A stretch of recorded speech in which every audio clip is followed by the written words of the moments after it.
അസ്സലാമു അലൈക്കും വറഹ്മത്തുള്ളാഹി വബറകാതുഹു. അൽഹംദുലില്ലാഹ്. മുസ്ലിം ലോകം ഒരിക്കൽ കൂടി മുഹറമിനെ സ്വാഗതം ചെയ്യുകയാണ്.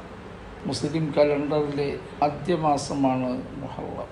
നബി സല്ലല്ലാഹു അലൈഹി വസല്ലം തങ്ങളുടെ വിയോഗാനന്തരം മഹാനായ ഉമർ റളിയല്ലാഹു അൻഹു തങ്ങളാണ് മഹത്തായ ഹിജ്റ കലണ്ടർ രൂപം നൽകുന്നത്.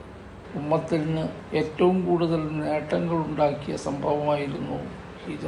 അതുകൊണ്ട് തന്നെ മഹത്തായ ആ സംഭവത്തെ എക്കാലത്തും ഓർമ്മിക്കപ്പെടണമെന്ന് ഉദ്ദേശിച്ചുകൊണ്ടാണ് ഹിജ്റ വർഷം എന്ന് മുസ്ലിം കലണ്ടറിന് നാമം നൽകിയത്.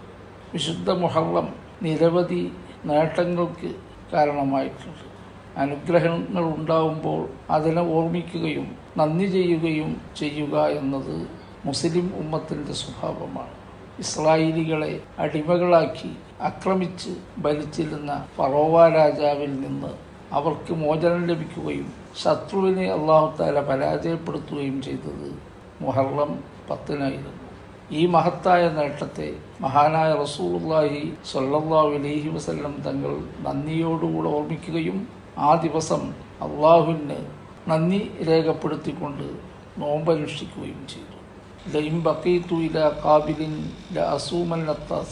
അടുത്ത വർഷം ഞാൻ ജീവിച്ചിരിക്കുന്ന പക്ഷം 10 മാത്രമല്ല 9-ാം ദിവസവും നോമ്പനുഷ്ഠിക്കുമെന്ന് നബി സല്ലല്ലാഹു അലൈഹി വസല്ലം തങ്ങൾ പ്രഖ്യാപിക്കുകയും ചെയ്തു. അൽഹംദുലില്ലാഹ്. നമുക്കും മഹത്തായ ഈ മാസത്തിലെ ആശൂറാവും താസുആവും അഥവാ വരുന്ന ചൊവ്വാഴ്ചയും ബുധനാഴ്ചയും നോമ്പ് നോറ്റുകൊണ്ട് അള്ളാഹുവിന് ശുക്ർ ചെയ്യാം. അള്ളാഹു തൗഫീഖ് നൽകുമാറാകട്ടെ. അസ്സലാമു അലൈക്കും വറഹ്മത്തുള്ളാഹി വബറകാതുഹു.